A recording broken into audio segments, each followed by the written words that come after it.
Hey GoalTrainer, welcome to another GoalTrainer video. I'm here with Basu and me, Eric. And Basu, what are we going to talk about today?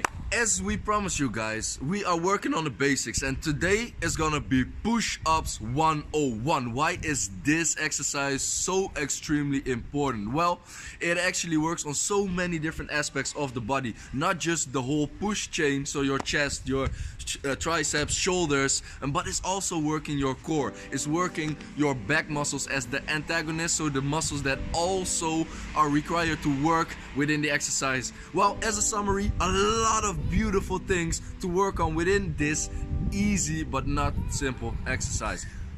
So it doesn't matter if you're a beginner, it doesn't matter if you're advanced, it doesn't matter if you're 90 or 19. This is an exercise that you should do, and as we said, January will be the month of the basics. So come fly with us and let's get the push-ups.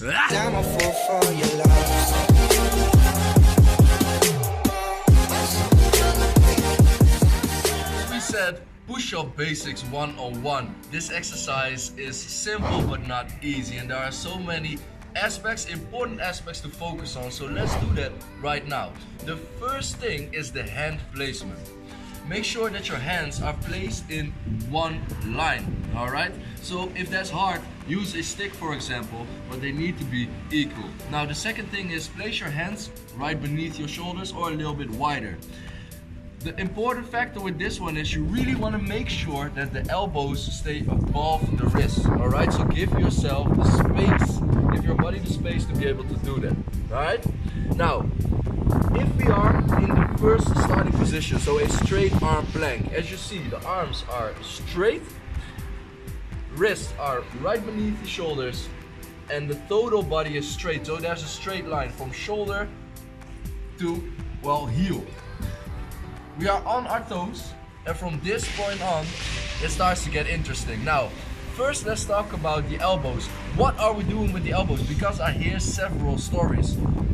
Keep them right tucked next to your body, or keep them a little bit to the side. Well, the interesting thing is, where do you want to focus on? So, for example, if you keep your arms totally tucked next to your body, you're using a little bit more of your triceps, and definitely also your chest. But if you keep your elbows a little bit more to 45 degrees, this means that you can have a little bit more focus on your chest, because the way that the chest muscle is built up is spreads out, all right? So if you open up a little bit more, you can have more focus on your chest. Now, if we're going to talk about the core, a little bit up, thank you. As you see, Eric Kriebel is really engaging his core right now, and it's totally straight. If we would be pushing with a hollow back, this is what happens.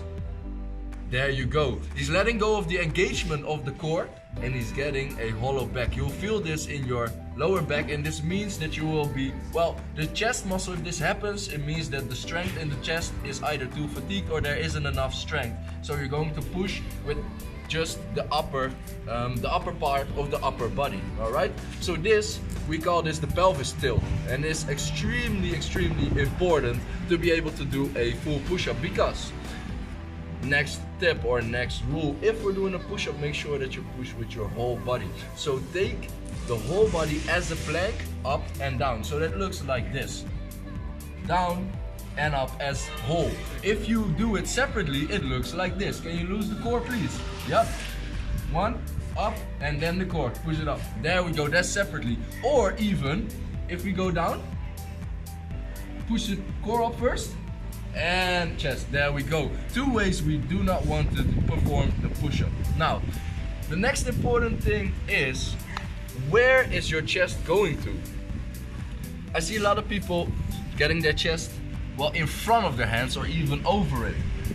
But as you see, the elbows are going to move. They can't stay above the wrists. So make sure that the chest is going right between the hands, just as you would, for example, with a bar. In this way, you can actually bring your body down totally straight as we want to. Keep the elbows above the wrists and the hand placement fully on the ground. These are the most important aspects of a push-up. Alright, we talked about several things, but the most important is the hand placement. Where's your chest going? Am I using my full body? Now, a small tip just to make it a little bit harder.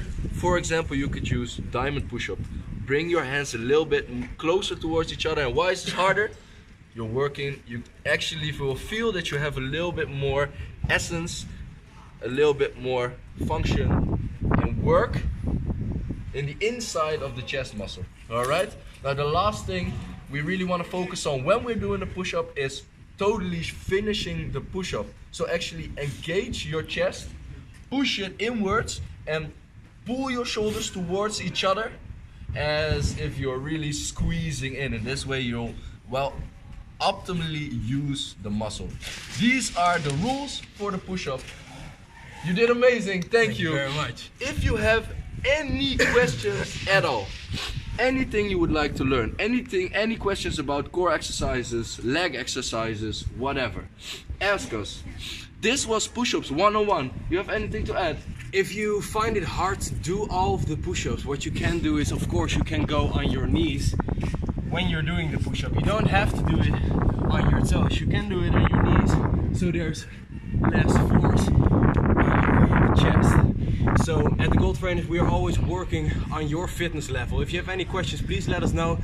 We hope you enjoyed this video. We are the GoalTrainers. Come fly with us. 2, 1, fly!